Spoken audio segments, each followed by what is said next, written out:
The Pokemon hobby is something that has been around for forever. Basically, since the 90s, everybody has been collecting Pokemon cards, wanting to rip open packs, and go a little bit crazy with the hobby and the love of what they feel for this thing.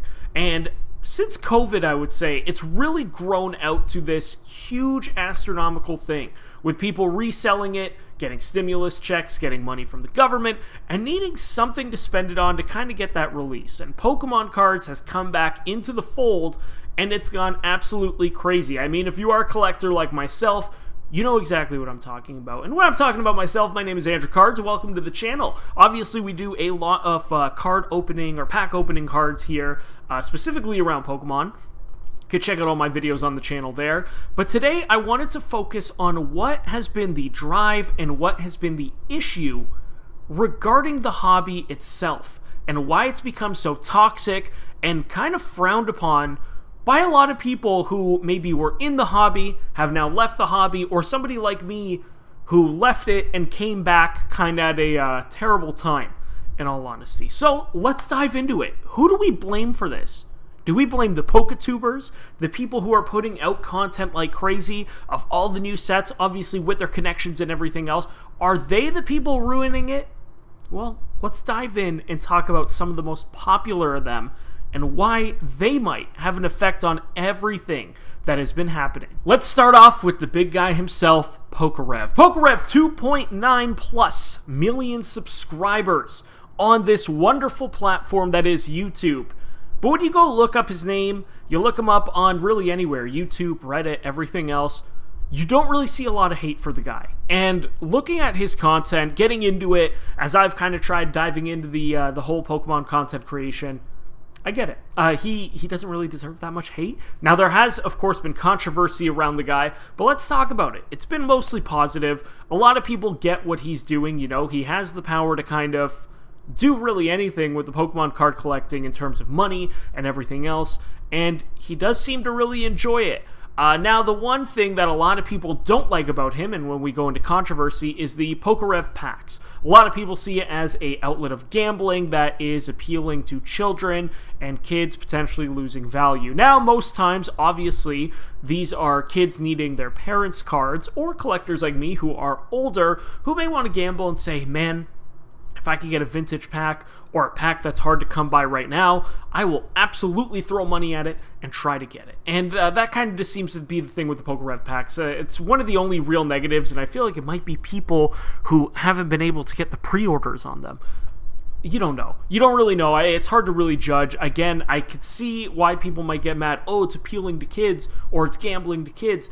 But at the same time, so is really opening any Pokemon pack at the end of the day. I mean, it's a gamble. You're not guaranteed anything in these packs. I think the big thing that comes down with PokeRev is he's just kind of a personality. He does his own thing. He goes out there. He just kind of has fun with it. He does different things. Obviously, he gets other sets and certain sets a little bit quicker, but again, that comes with the volume of being almost a 3 million subscribed YouTube channel and running so many different things. Again, I don't think there's real hate towards this guy, personally not for me, and I don't really think anyone else at all.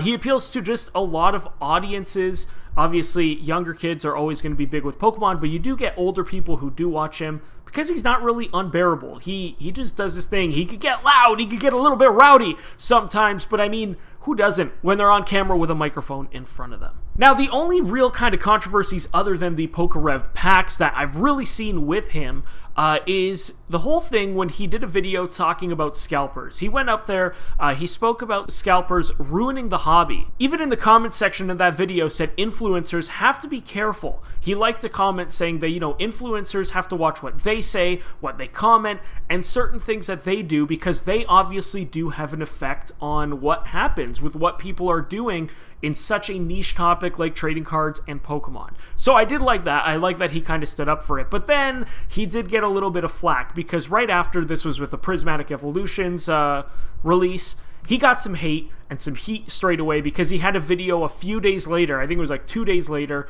where he's like, I'm opening a bunch of Prismatic Evolutions packs and I'm going to be selling them. And everyone's like, you're part of the problem.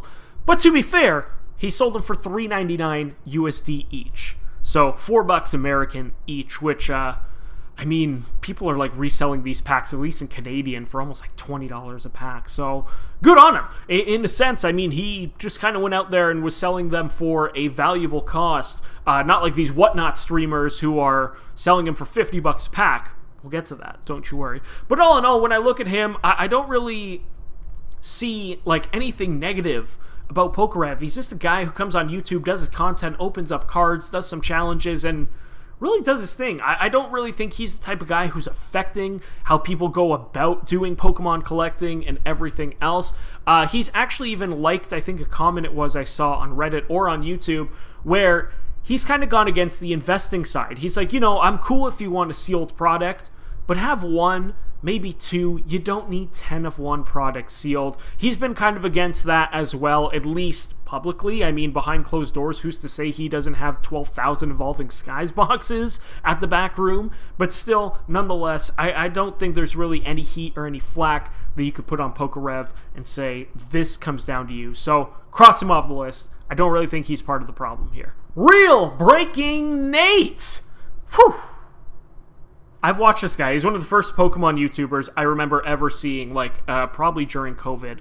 And again, that's when a lot of these guys got the hype, the appeal, and everything else. And Real Breaking Nate is loud, he's right in your face, he's on the camera, but there's a reason for that. He appeals to a younger audience, to kids. He's got a lot of inside jokes on his channel. I went back and had to watch some of his videos before I made this, and he's just having fun with it. Like, you know, again, you go to Reddit, you go to the comments, and you kind of read what people say. They're just like, oh, he's so cringe. But again, he appeals to a younger audience. He knows that. Obviously, he's a smart guy. He's got 1.84 million subscribers on this thing, kind of just doing the same thing. He's really pushed it as well towards being a hobby. He's a collector at the end of the day. He doesn't even show pricing, at least from the couple videos I've seen, of cards of what he buys. Actually, he shows what he buys, like what the pricing is, because he usually tries to go and find stuff at like different stores. That's a lot of his challenges. Is this going to different stores and seeing what he can find? Is it affordable? Is it worth it? Then he brings it home, he opens them, and he just kind of collects the cards. That's really his thing. Again, at the end of the day, he's to a younger audience. So I see a lot of people like online comment hate for this guy. He's so annoying. How could he do this? I can't stand his voice. It's for friggin' kids, man. Like, let him be. I'm sure that there's a lot of kids, and hell, maybe even people around my age, close to 30, who do absolutely really like him. And you know what? If you do, that's fine. Because at the end of the day, this guy really just shows off the aspect of collecting and this thing being a hobby. He doesn't push the gambling aspect, as I mentioned, showing off the price of cards. He might say a card is valuable, but he's not like, if you have this card, you should sell it. No. He doesn't do any of that. Again, from the videos I see, the guy just seems like he really just does his own thing. And I mean, he's in the advertisements for the Pocket game app now that I see pop up on YouTube a ton, which is cool as hell. In all honesty, being a collector and being asked to do something like that. So again, you could call him cringe, you could call him anything else, but all the guy really does is go to stores, see if he can find packs, bring them home, and then open it. When it comes to new sets, I'm sure obviously he has his connections with card shops and everything else, but again, he just does his thing. And I don't think he plays a negative effect in really any of this at all either. Deep Pocket Monster, aka Pat Flynn. Should I open it, or should I keep it sealed? That's exactly how it goes, right? Pat Flynn obviously has had a big following on TikTok. That's where I had seen him first, before I even knew he was doing anything on YouTube. Obviously, the should I open it, should I keep it sealed, what grade did we get, and all those kind of short videos has really been his popularization into the limelight of Pokemon card collecting. Now, I had read somewhere one of the reasons he got into it was actually his kids, which I think is really cool, in all honesty, if that is the truth. Now, for some people who don't know, some things I've read about Pat Flynn, he's been open about in a lot of his videos, is he has other jobs. YouTube and Pokemon collecting is actually not like his primary job. He runs businesses. I think he's written a book at this point, and he's kind of put those finances and money that he's earned doing that into this project that is YouTube, which I think is kind of cool, in all honesty. And he's very transparent about it. He's very open about it. He doesn't try to come off as a show-off and kind of tell you, you know, I'm much better than you, I make money, I'm doing this. No. He comes across, at least in his videos and interactions that you see online, as very down-to-earth, business-oriented, but he's not doing it in terms of being a jerk in his videos, and he doesn't go on about it in his videos. He talks about having to do stuff for his other job, which might affect his challenges and videos he wants to make, but he never comes off as, I could afford this because I do this and that. No, he's not a jerk when it comes to that. He doesn't really get into any poke drama either. You don't really see him involved in really anything in terms of certain openings and all that. Obviously, he opens the newest sets when he can, but a lot of times he actually does it as a live stream with his members, I've noticed, which I think is cool as well, because obviously he's asking people, hey, if you want benefits here, I'm going to get you covered and I'm going to help you out. He has a lot of fun challenges, his great shorts, as I mentioned, TikTok, YouTube shorts, YouTube videos, and also his grading talk where he does the whole, what grade did we get? Was it good or was it? You know, the jingle for that one as well, right? I'll play it here at some point. But again, with Pat, 1.37 million subs, and I feel like this climb has been very quick. And a lot of that probably comes, again, from his appealing shorts, the jingles, and everything else. But I feel like Pat, as much as, again, like we talk about content creators appealing a little bit more to kids, he kind of appeals to every single audience because he keeps it fun, lighthearted, and really about the hobby. Something also I love with Pat, he does not gatekeep a damn thing. When I say that, every single video, any card shop he goes to, anyone he works with, anyone he gets cards with, he is very transparent on the location, where he goes, and all that stuff, shouts them out, and tells other people, go and check these people out. Again, that business-oriented mind, but using it in a very good and right sense. Pat Flint, Deep Pocket Monster, you are very far away from the problem in this Pokemon community. Hell, I think you are a sunshine on a cloudy day when it comes to the Pokemon community. I think we need way more people like you, and just having you around, honestly, I think has made it a lot lighthearted for a lot of people. So I don't really look at Pat as an issue in any of this either. I know what you're probably thinking. We're 3 YouTubers down and I haven't called anyone out. We're getting there. The last two I want to talk about, plus a little bonus at the end. It's maybe where the drama's going to start. Let's go. The next YouTuber has 3. I want to repeat it. 3 YouTube channels. He has one where he plays primarily Pokemon Go, which is fine. You do your thing. I love Pokemon Go. He has another channel where he talks about ripping Pokemon cards. Rip is the nickname. We're going to get to who he is. The top place for Pokemon card pack opening, and then he has a website for deals and giveaways. That's his bio.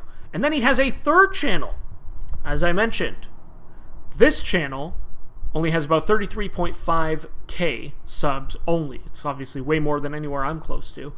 And this channel is very business oriented, and this is where I think the issues start to arise, is as you get into the other 2 channels. The person I'm talking about, of course, is Mystic7, aka Mystic Rips, aka Brandon Martyn.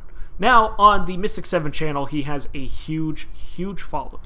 Almost 2.8 million subscribers at the time I'm recording this video. He had the Pokemon Go channel. He was probably for the longest time the biggest Pokemon Go creator. I remember when the game came out, I watched him myself. But then he got into the hobby with cards, starting the Mystic7 channel, or the Mystic Rips channel, I should say. And that's where he started really getting into Pokemon cards. But many people very quickly on YouTube and everywhere else, and even Reddit, again, going back to that hellhole, a lot of people on Reddit came out, and from threads I was reading, called him one of the worst when it came to the Pokemon card collection hobby. And some of the Reddit posts that I had read about him kind of just gave their opinion. Again, it all comes down to subjectiveness and how people are feeling. And when they were talking about Mystic Rips, a lot of them were saying that they just saw it more that he definitely takes this kind of has a business side. There's no real fun. There's no real kind of hobby exploration here. It just comes down to, I'm buying this, I'm doing this, this is the money it was worth, this is the money I did this, etc., etc. And when you kind of look at it from a Pokemon Go channel to a Pokemon card channel, the drop-off on subs, in my opinion, is a little bit crazy. I mean, it's all Pokemon at the end of the day. But when you look at a Pokemon Go channel that was built through years, mind you, that channel, where he's at, almost 3 million subscribers, I think I had mentioned? 2.8 million subscribers, not exactly 3 yet. But then the Mystic Rips channel has 352,000. Now, obviously, again, that's a lot of subscribers. There's no question about it. But he did create this channel, Mystic Rips, in 2022. And again, this came kind of at the hype of everything that was Pokemon cards at this time. And this is where a lot of people have the problem with him. They feel like he made this channel and tried to jump on something that was hot and didn't necessarily have the real passion or the real care for Pokemon card collecting.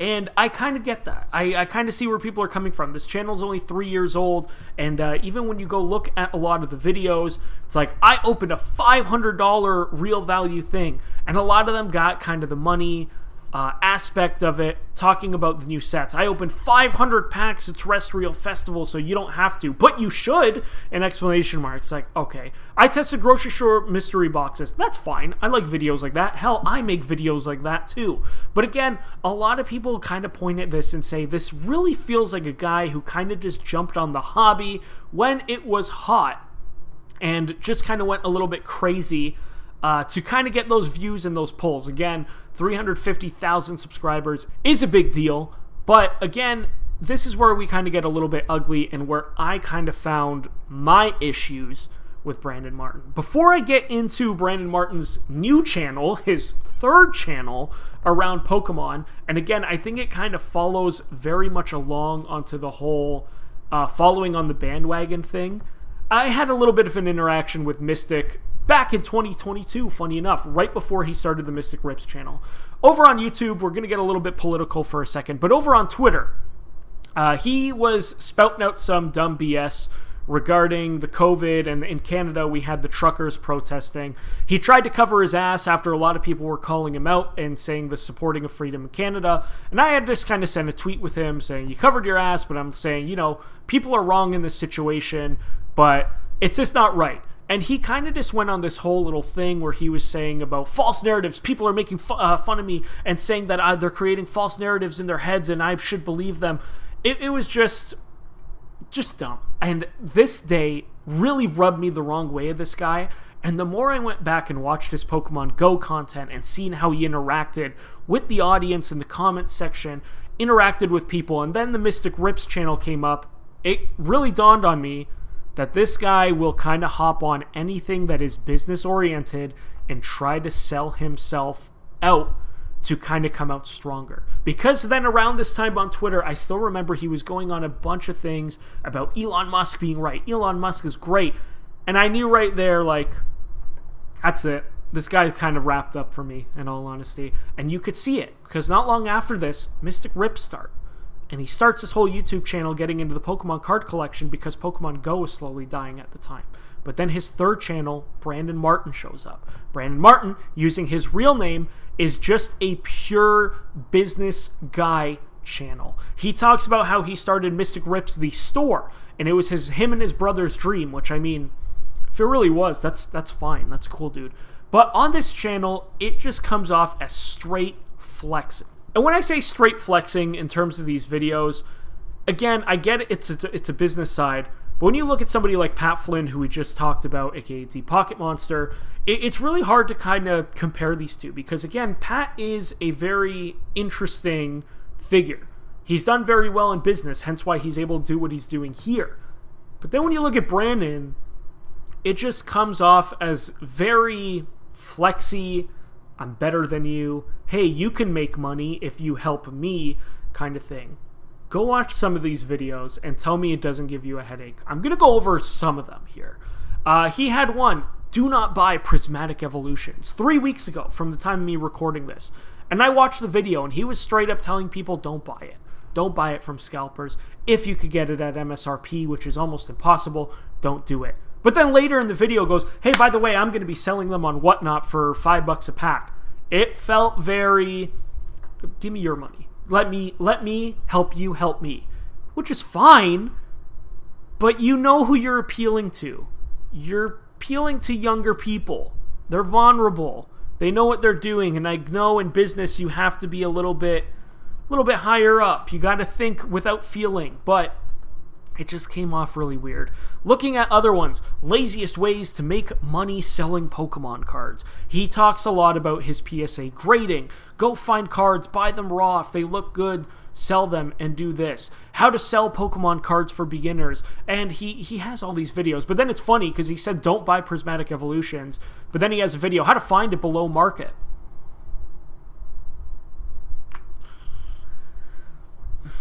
Very weird when you don't watch the videos and you kind of see the content like that, because it's like, okay, now you're really coming off on let's do this. Going back a little bit further on some of his videos, he talks about how in 1 year they made $1 million in growth. But then you go to the comments and they go, yeah, you made $1 million, but how much did you spend? And he never, ever talks about that. And then you go again, 2025, he's already saying it's going to be the biggest year of his company's life. Why? I get it, your channel's growing and Mystic Rips is growing, and that's fine. But then he keeps on going into it. How to turn Pokemon card collecting into a career. Look, I got no problem if people want to make it a career, make it their whole personality, and do everything that they want with Pokemon cards. I love it. But when you're starting to do weird things like this, I got questions. He, again, kind of just really picking at him and going at other videos. God, I hate his thumbnails, man. The more I look at it, the way he's like leaned in, it freaks me the out. Alright, going on. Like, I made $1 million in 6 months selling Pokemon cards. Here's how. And then you go look at it, and it's like he's also buying these for astronomical amounts of money because he has a lot of money. I made this app $793,000 in 9 months, and it's Whatnot. Yeah, I know, there's idiots on Whatnot, which we're going to get to as well. But again, this channel obviously is not meant to be for everyone, but it's kind of the dangers what I'm talking about. And he's kind of a YouTuber who really kind of rubs me that wrong way, where he always seems to jump on trends by making new channels. Hey, come check this out. And he's very business oriented, so I get it. And he goes a little bit crazy with it, and he goes after it. Oh, I almost forgot about to talk one thing. Collector's Capital. Collector's Capital is a new program that Brandon came up with that goes over how to make money selling Pokemon cards. And on here, you can look at this with me. He has a free lifetime Discord. There is also daily drops, which will cost you $19 a month. You have access to daily drops as well as access to a Discord server with a restock tracker. But then there's the Collector's Capital course, $100 per month. What happens here? Tag grading, $13 per card for grading. Drip, 6% less fees, Store Pass, 10% off lifetime membership, access to Pokemon wholesale product, free vendor tables, events, and more, and access to all benefits of the lower tiers. He also has another one, $39 a month, the Collector's Capitals Guide. So what is Collector's Capitals exactly? And again, right when you get on the website, it's Brandon saying, I have made $1 million in 1 year selling Pokemon cards. But how much did you spend, Brandon? Anyway, Collector's Capital, I definitely looked into this thing, is a course where Brandon teaches you. He has these now scattered throughout his videos where he talks about wanting to teach you how to start your own Pokemon business. And then there's the funniest thing in these videos. In these videos, he will straight up tell you, look, we will help you with distribution and all that, but I don't have a distributor. What the are you talking about, pal? That's always like one of the funniest things he says in all these videos. Oh, but I got connections who will help you out. So again, it seems like a very back scratch, hey, I'm going to bring you business, you give me business. But then it goes over stuff with partnerships that he has with tag grading, where they show you how to tell if a card is a 9, a 10, and all that stuff, which I think is good if it wasn't behind a paywall. I mean, I'm sure there are people who do PSA and tag and everything who do that on YouTube for free, but the fact that you're kind of hiding it behind a paywall because you have a partnership with tag Just again, it rubs me the wrong way with everything this guy does. I gotta click off his page because I can't look at these thumbnails anymore, man. But overall, the Brandon Martyn channel is a business-oriented channel. And I mean, fair game. Fair game to you. You gotta make your money. You started a shop. You're promoting that shop. It's not for everyone. But I want people just to be warned. People like Brandon Martyn, when you see them hopping trend to trend, and then they are just constantly talking about money when it comes to his hobby, these are the people that you have to watch out for and that you have to know are a part of the issue. That's right, I'm putting Brandon Martyn, Mystic 7, as part of this issue because when you keep making videos like this saying, you could make money, you could do this, it's almost encouraging scalping, in my opinion, because when you're talking about people, go get this for MSRP or cheaper, people are only going to see dollar signs and they're going to see the positives when it comes to things like this in terms of financial gain. It's not talking about the actual holding of everything else. It's talking about the numerical value. Even on Mystic Rips, it kind of does the same thing, and that's why he just kind of rubs me the wrong way when it comes to all this stuff.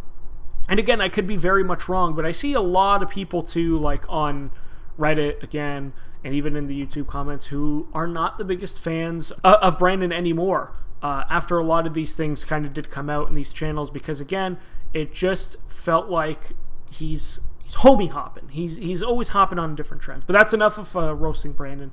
Let me know down below what you think, if you feel the same way. The last of the YouTubers I want to talk about is Mr. Leonhart, aka Leonhart, or whatever, man. 1.92 million subscribers, and I think the best way to describe this guy, I've checked him out before, is to go watch a video from a year or so ago from Opossum Bud. Go check out Opossum Bud's video talking about Leonhart because it's really good in all honesty, and I think it kind of nails it on the head. I'm going to quickly go over Leonhart because a lot of people don't really like him. Reddit has really turned on him. Many see him as a faker in his content, somebody who doesn't actually really care about the content that he puts out. Like, it's kind of low quality, or he kind of forces his expressions and things he talks about because he's really much a Gen 1 Pokemoner. Look, I am too, but I've tried to learn, obviously, the newer generation. But you have multiple videos where this guy just talks about, well, the algorithm, and the algorithm hates me, and YouTube doesn't like me anymore. And it's a very like, oh, woe is me storyline when you watch videos of Leonhart, and it rubs people the wrong way. Again, Opossum Bud has the kind of best breakdown of this video. I'm going to link it somewhere here. And he comes off as a clickbaiter because of this. He had that whole video about a year ago where he's like, he did that whole weird wave in the camera, and he was just like, oh, I'm out because YouTube doesn't like me, and the algorithm. And again, he just always talks about the algorithm and saying, like, you know, he needs his channel's growth and all this stuff. Yes, you want to grow your channel, but you shouldn't be telling your audience dead-eyed that I am here because I'm making money and because you are clicking. If you're not clicking, I'm not seeing as many videos, I'm not seeing as much money, I'm out. I get it, but you also, as a content creator, gotta make your own content a little bit better in a sense. You have to be doing more for your audience. You have to be doing more to be bringing those people in to watch your videos and go, you know, a little bit more crazy and like it. So again, with that, he comes off very fake.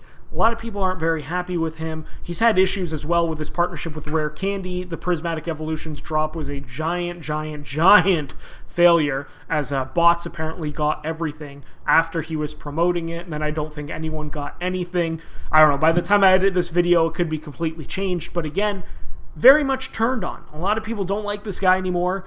Again, comes off as a clickbaiter, doesn't come off as really genuine in the things that he does, and he's kind of just here because it's a job. And I get it, but people don't want that. With that being said, is he a part of the issue? Yeah, kinda. I mean, when you are basically telling people, I'm only here for the algorithm and the job and to get eyes on me, yeah, it's going to leave a weird taste in their mouth, and they're going to kind of look at it as more of a job than they are of a hobby. Last but not least, it is not a YouTuber, but it is probably the big reason why a lot of these things are happening on YouTube with the card collecting hobby and everything else. These people are none other than scalpers. We all know it.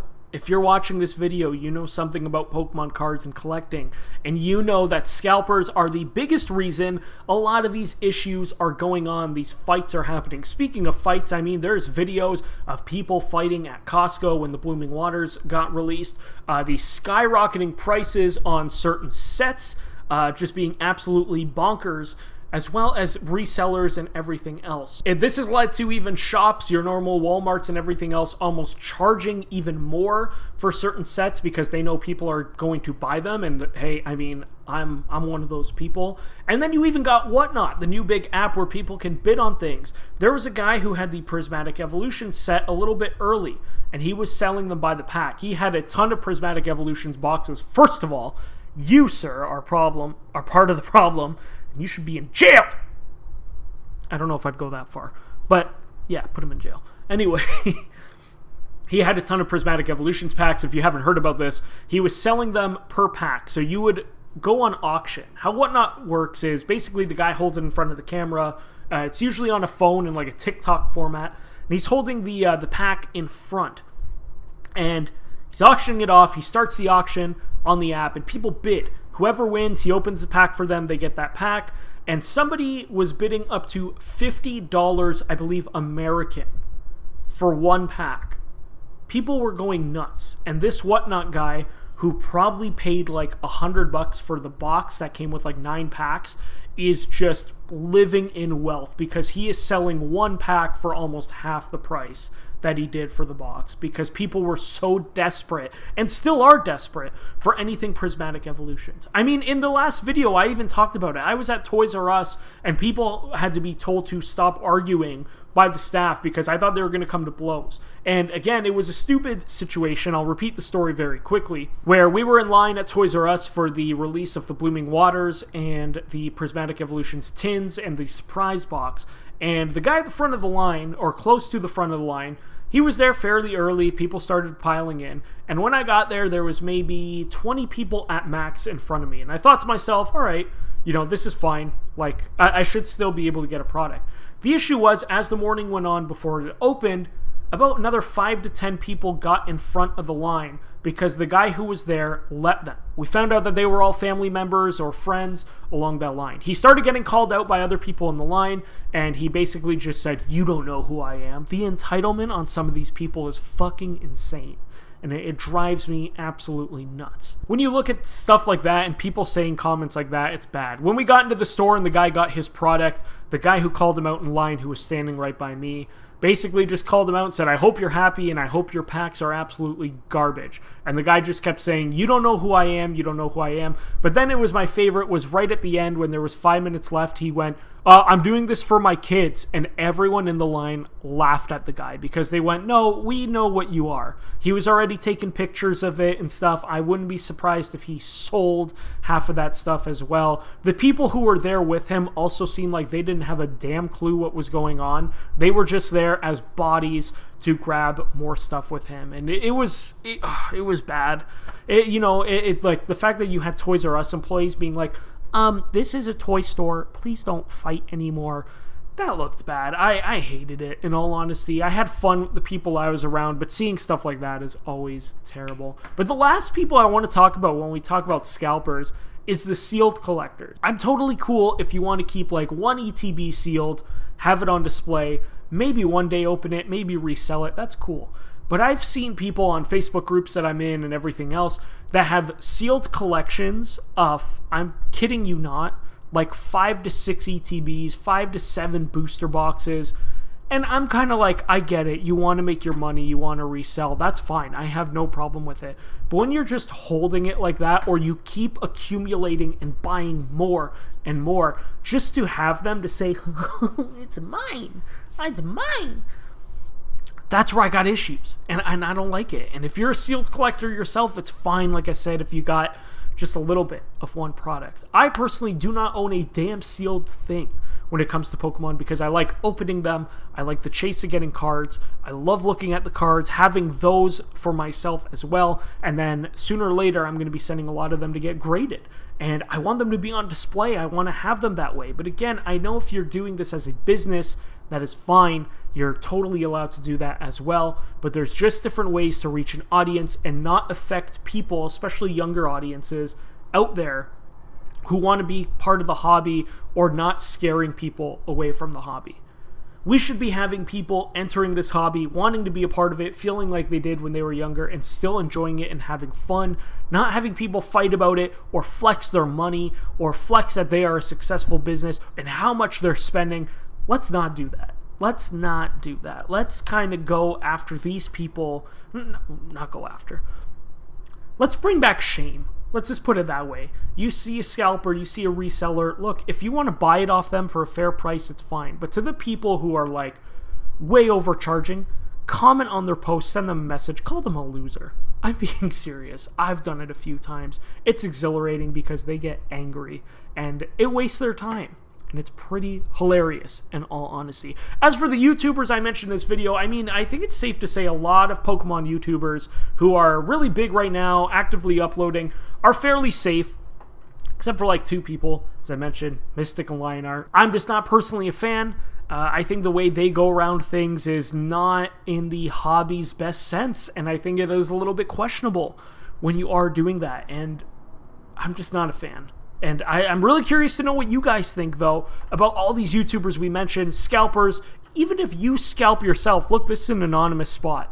You can let us know. You can tell us how you feel, and we can talk about it. I'm more than willing to, as well. It's been your boy, Andrew Cards. Thank you for going into this deep dive, a little bit of a different video, but I thought we should talk about what is going on and the things that need to stop to make this hobby way more enjoyable and better for all of us.